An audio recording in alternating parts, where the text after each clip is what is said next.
G'day. I'm Alan Jansen from Acupuncture Gold Coast, which is where I am at the moment, but also from worldacupuncture.com.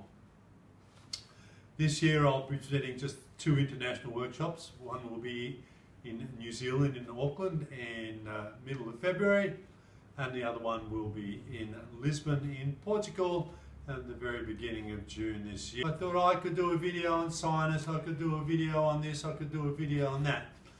So please bear with me for 3 minutes while I run through the list of the previous 48 hours of the different conditions I've been able to treat using exclusively Moxibustion and acupuncture. So starting from Wednesday morning, we saw Max with an elderly gentleman with severe chronic fatigue syndrome. We saw Aaliyah, who has chronic sciatica and stiff lower back. We saw McKenna, who is suffering from anxiety. Then we saw Matt, who's a young man suffering from chronic fatigue syndrome. Then Michael suffering from chronic lower back pain. Then we saw Gaynor suffering from stress, anxiety, fatigue, and also had suffered from shingles, so she has a slight post-shingles scenario going on. Tina, who had very, very terrible chronic fatigue syndrome. She was a great high achiever, competed in X Games, climbed mountains, etc., etc.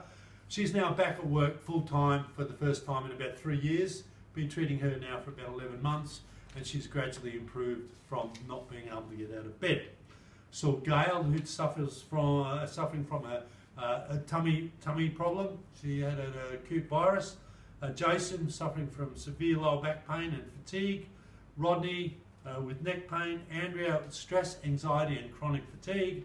Daniel for post-viral treatment and health maintenance. So it's kind of neat. It was just helping him to maintain his health.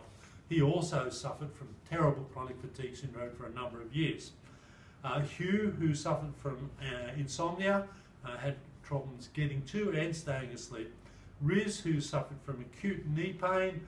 Ruby Rose, who suffered from a poor immune system, frequent colds, shoulder pain and facial rash. Evie, who suffered from seizures, PMS, menstrual problems and severe headaches. Richard, post-surgery treatment for a lower back problem. Sarah for chronic fatigue syndrome again. Bree for high stress. That was Wednesday, here in this practice where you see me now. So I think, guess what I'm trying to say is that acupuncture is not about treating any one damn syndrome.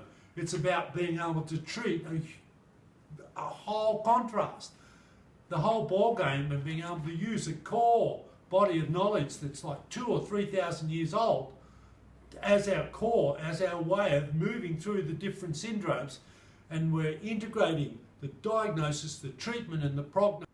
So that was Wednesday. So on Thursday in the clinic in Brisbane, I treated Hannah, who has fertility issues.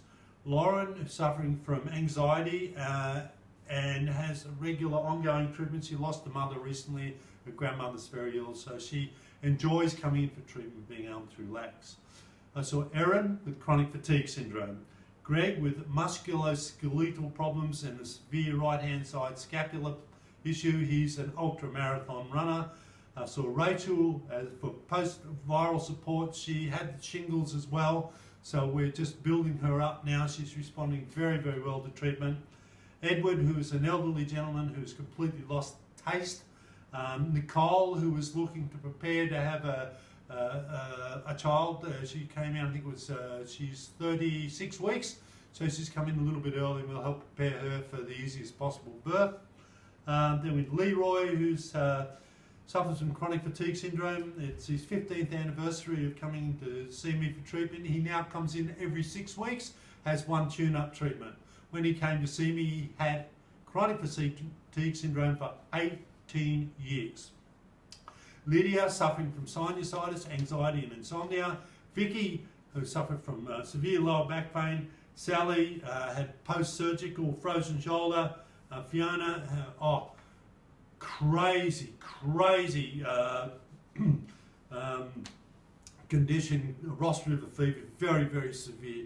severe pain, severe headaches, severe fevers, chills. She had it all. This is a blood-borne mosquito disease from originating in an area called Ross River here in Australia. So it's much like dengue fever, malaria, and those other very nefarious mosquito-borne diseases. She was very unwell, and I'm really happy to say that in the course of the one treatment, headaches were gone, and she felt 50% better. She's certainly not cured, but the magic was it was her first treatment, and she got up and she felt pretty damn good, which gave me a sense of satisfaction and gave her incredible relief. Then we saw Cathal with shoulder pain, long-term shoulder pain, Danica with a polycystic ovary and anxiety, Santo, high blood pressure and dry macular degeneration and had a weld burn on his eye, Carla with chronic respiratory issues, Lexi with an acute upper respiratory tract infection, Marcia with tonsillitis and glandular fever, and Alexandra with tonsillitis and anemia. All of these patients were treated simply with Moxibustion and acupuncture. So I love herbal medicine, and I think there are lots of wonderful modalities available in the world today. But I specialise in acupuncture and Moxibustion, and I can say from my clinical experience that when we practice from the core, from the heart of our medicine, utilising the 2,000-3,000 year historical knowledge base that we have and apply it with refined skills, we have got in our hands the most amazing medical art. And it is incredibly potent and is incredibly flexible and diverse in its application. So I hope that this interests you enough to come along and see what the hell it is all about. And I practice a very light style of acupuncture, but I also can use the bigger needles and the deeper style of acupuncture. Horses for courses. This is Alan Jansen from World Acupuncture. I hope to see you in Auckland I think it is the 16th and 17th of February, and I hope to see you in Lisbon in the early part of June. Thanks again for watching. All the best in life and practice.